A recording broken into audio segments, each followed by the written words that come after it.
धन्यवाद डॉक्टर ममता ठाकुर जी। बहुत सुरबद्ध लयबद्ध सुंदर भगवती प्रार्थना सुनल। हमहूँ अपना तरफ से भगवती से यह प्रार्थना करबनि जे सबके आनंद रखे, सबके खुश रखे।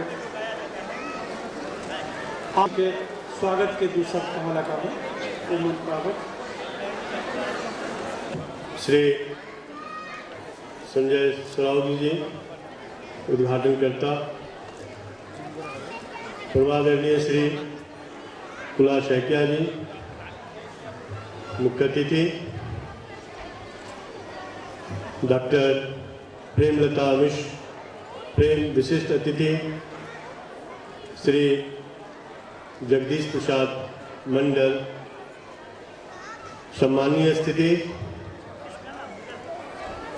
सभागार में उपस्थित समस्त मैथिल जन, खासकर अंतर्राष्ट्रीय मैथिली सम्मेलनक पदाधिकारी, सदस्य, मैथिलगण आ नेपाल देश से आयल सांसद, साहित्यकार, कवि, समस्त जन के मातृशक्ति, धियापुता, निनावुता, श्रेष्ठ जन के हमर प्रणाम और स्वागत करते हमरा एहि सभागार में अपार हर्ष भ रहल अछि। मान्यवर, ई माँ कामाख्या के नगरी में अपने लोग जे विभिन्न प्रांत से विभिन्न जगह से एठाम आयल छी, सभा में उपस्थित थी, ताई के लेल हम सहृदय से अपने के स्वागत कर रहल छी, आदर कर रहल छी, सम्मान कर रहल छी और अनुरोध विनय कर रहल छी। चूँकि ई कार्यक्रम प्रायः हमरा सबके 2 घंटा विलम्ब से शुरू भेल, कारण हॉल के उपलब्धि जे छले से नहीं छल। हम विशेष रूप से एहिके लेल अपने लोगन से क्षमा चाहे छी कि कार्यक्रम विलम्ब से भेल। आप बहुत रास जे सांस्कृतिक कार्यक्रम छे तई में भ सकै छै कटौती होय।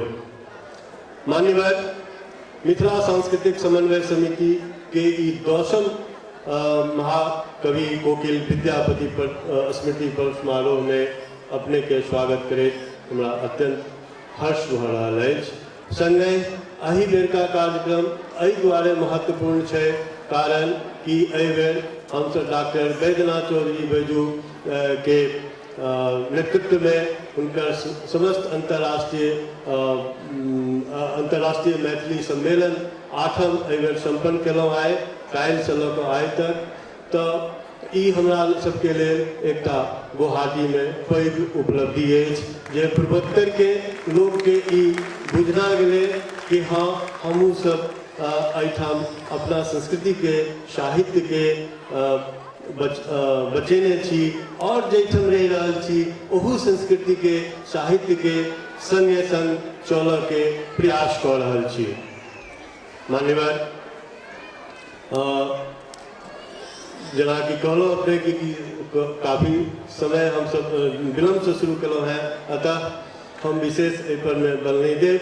2-3टा जे मुख्य बिंदु छै तकरा कहऽ चाहब कि अंतर्राष्ट्रीय मैथिली सम्मेलन गुवाहाटी में जे करबाक उद्देश्य छल ओहि उद्देश्य में हमरा लोकनि सफल भेलहुँ और एकटा मैथिलपन जे छै से जागृत भेल अछि।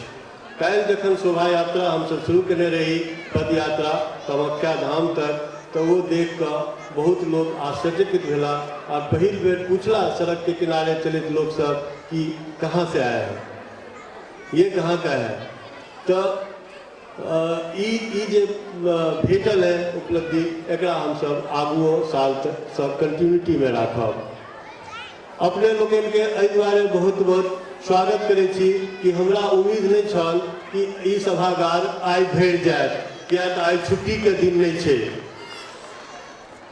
आज छुट्टी के दिन नहीं हो रहे कि सभागार अगर खचाखच भेल गेल तो हम अपने लोगन के पुनः प्रणाम करै छी और हमरा विश्वास भ गेल कि मैथिल जन एहिठाम जागृत छै, सदृश छै। विशेष और नहीं किछु कहब एहि दुआरे कि समय के अभाव छै। हमरा लोगन जे काज हाथ में लेने छी वो काज करब।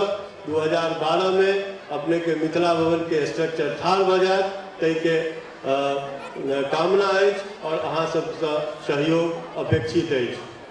कोलका कार्यक्रम में बिहारक स्वास्थ्य मंत्री श्री अश्विनी कुमार चौबे जी मुख्य अतिथि छलाह। उनका समक्ष हम 2टा प्रश्न केलियन और कहलियन कि सर एकर समाधान देखल जाए और एकर उपाय देखल जाए। एकटा हम हुनकर अनुरोध केलियन कि पटना में असम भवन हेबाक चाही और गुवाहाटी में एकटा बिहार भवन भेलासँ हमरा लोगन के जे एकटा समन्वय के काज अछि वो और आगू बढ़त और वो आश्वासन दिला कि एहि दिशा में वो काज करता। संगे एहि अवसर पर अपने के सूचित करैत हमरा हर्ष भ रहल है कि डॉक्टर ताराकांत झा लिखित अमर विभूति पुस्तक के काल्हि सेहो लोकार्पण भेल, विमोचन भेल और अपने लोगन के देखा के लिए उपलब्ध अछि। पूर्वोत्तर मैथिल सेहो छपि चुकल अछि और अपने सबके भेटत। ई अनुरोध की ओकरा प्रोत्साहन दियो और सशक्त करियो। एहि सभागार में उपस्थित बहुत साहित्यकार सब छै, जे प्रकांड साहित्यकार लोगन सब छै देश विदेशक, तिनका सबसँ हम नमन करै छी कि पूर्वोत्तर मैथिल के सुदृढ़ करे के वास्ते अपने लोगन अपने लेखनी के सहयोग से हमरा सबके मदद करू। और विशेष नहीं कर पुनः आई जे सभागार में उपस्थित रहूँ ताहि के लिए बहुत बहुत स्वागत। विशेष रूप से हम कभी छूट रहा छल विवेकानंद जी अला है चेतना समिति पटना से, श्रीमान अपने के स्वागत करे छी। बाकी बैजू बाबू एंड समस्त टीम तो थे। डॉक्टर चंद्रमोहन झा चांसलर साहब से उपस्थित है सभागार में देख रहे हैं। श्री भ्रमर जी से उपस्थित है नेपाल से और तारा बाबू से उपस्थित है। तो एहि समय अपने के स्वागत करे हम अपन वक्तव्य समाप्त करै छी। बहुत बहुत स्वागत आ धन्यवाद। अपने स्वागत भाषण खत्म भेल। अब हम सब आगा बढ़ रहा छी। कनी एकरा आगा करी चौधरी जी के भाषण सुनलहुँ। अतिथिगण जे छथि मंच पर उपस्थित, हम श्री जगदीश प्रसाद मंडल जी से आग्रह करबनि जे ओ मंच पर एहिठाम आबि कऽ दू शब्द कहत, संक्षिप्त में 2 शब्द कहत। जी, मंच पर बैसल महानुभाव और भाई बहन दर्शक लोकनि, आइ शंकरदेवक एहि भूमि पर बहुत हर्ष महसूस भऽ रहल अछि जे बजबाक अवसर भेटल। आइ अदौसँ अबैत पूर्वांचल और पश्चिम मिथिला लऽ के संबंध बनल रहल। जखन कामरूप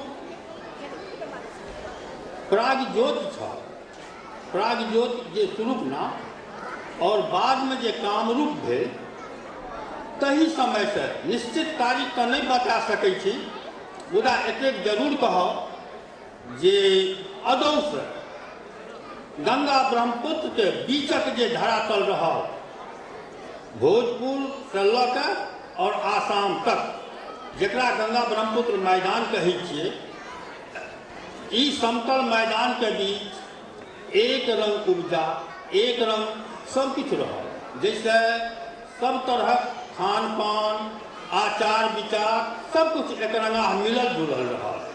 और मिथिलांचल जेकर माटि पानि हवा उर्वर छै, ओहिठाम सब दिन जनसंख्या के वृद्धि होइत रहलै, अखनो होइ छै, आगुओ हेतै।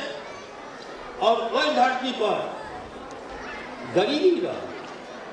गरीबी कारण भेलै जे कोनो संपत्ति कमी नहीं, जनसंख्या जहिना अधिक तहिना संपत्तियों बेसी, मुदा दुनूक बीच खाई बनल रहलै। जैसे मिथिलांचलक अधिकांश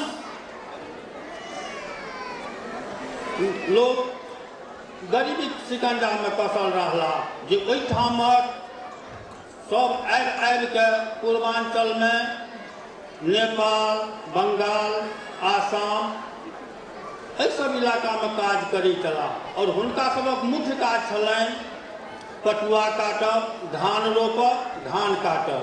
सालक 6 मास ओ सब एहि इलाका में काम करै छलाह और एहि इलाका से कमा के जाइ छलाह। सिर्फ कमाइए के जाइ छलाह, गुजरे करै छलाह, एहन बात नहीं। अपना संग अपन कला, संस्कृति, आचार विचार सब कुछ अनलनि। एक ठाम जीवन रहने सब तरहक समावेश होइत रहलै, जे आइए नहीं अदौ से होइत रहल। तैं ई संबंध मिथिलांचल और कामरूपक जे से आइ के नहीं बहुत पुरान है और आगुओ रहत। आ विद्यापति पर्व समारोहक अवसर पर हम एक बात कह चाहब जे विद्यापति के सिर्फ मैथिली और मैथिल कहि के जो हम हुनका संबोधित करै छियनि वा मानै छियनि, तो हुनका संग हम सब अन्याय करै छियै। आइ भाषा के जे इतिहास क्रम रहल, जखन वैदिक भाषा आगू मुँहे ससरल, तखन एक दिशा साहित्य के भेलै, जखन साहित्य सृजन हुआ लागल। दोसर भाषा लोकक मुँह में रहल, जे जनभाषा के रूप में रहल और एक जनभाषा के रूप में बढ़ैत गेल। दोसर संस्कृत साहित्य के रूप में बढ़ैत गेल, जे कालिदास तक अबैत अबैत बहुत फाँक भऽ गेलै और ओ जनभाषा पाली में बदलल। फिर आगू बढ़ैत गेलै, साहित्य निर्माण भेलै, अहिना टूट फाट होइत रहलै। जनभाषा अपना रास्ता से बढ़ैत रहल, साहित्य के भाषा अपना दिशा में बढ़ैत रहल। विद्यापति अबहट्ठ भाषा ओहि मोड़ पर छथि, अखनो